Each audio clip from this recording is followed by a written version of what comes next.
Magandang araw po sa ating lahat and welcome sa aking kusina. Tara po at kain tayo. Pero bago yan, gusto ko sa inyong i-share to ang aking niluto.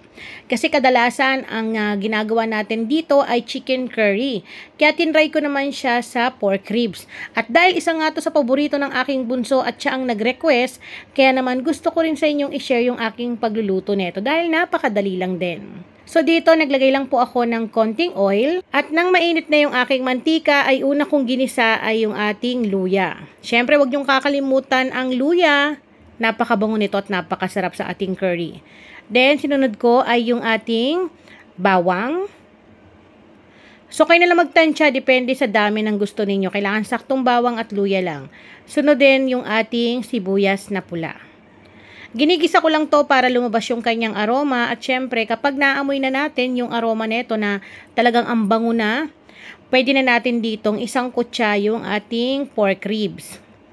Alam nyo mga manay, paborito to ni Nash, as in talaga. Kapag itong ulam talagang nakaabang siya habang niluluto, tas panay pa ang tanong kung anong oras to maluluto. Bali dito ay sinasangkutsa ko po talaga yung karne para mas masarap. Naglagay ako ng 1 teaspoon ng pamintang durog at 1 tablespoon ng patis. So yun yung pampaalat ko. Masarap po talaga kapag sinasangkutsa para natatanggal din yung lansa. Then sangkutsahin lang natin to ng mga ilang minuto. Pagkatapos niyan ay maglalagay pa ako ng pampalasa. Meron ako ditong 2 tablespoons ng oyster sauce at 1 1/2 tablespoons ng ito yung curry powder. So nabibili lamang po yon sa grocery. Meron din po sa mga palengke. Try nyo pong magtanong. Then halu-haluin lang natin. Sinasangkutsa ko talagang maigi para kumapit sa karne yung mga nilagay nating pampalasa para mas masarap. Hanggang laman ay kapit na kapit. At dito maglalagay na po ako ng 3 cups ng pangalawang piga ng niyog. Hinalo-halo ko lang, then tatakpan natin at hayaan natin ng ilang minuto.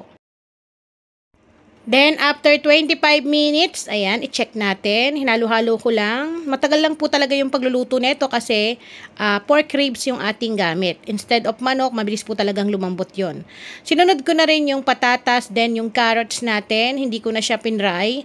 Dinerecho ko na rito para kumapit yung timpla sa ating gulay. Then makalipas ulit ang ilang minuto, ayan, ilalagay ko na yung ating red bell pepper. Pwede rin po ang green, yellow, so nasa inyo kung anong kulay yung gusto ninyo. So dito nasa 80% na yung lambot ng ating karne at talaga namang nakakagutom na. Ito pa lang ang bango-bango na. At syempre sa pagkakataon na to, dito ko na ilalagay yung 1 1/2 cup ng coconut cream. Ito yung unang piga ng niyog para tuluyan ng maluto at mapalambot itong ating karne. At syempre para lumapot din yung kanyang pinaka-sauce o yung kanyang sarsa. Hindi ko na rin to tatakpan.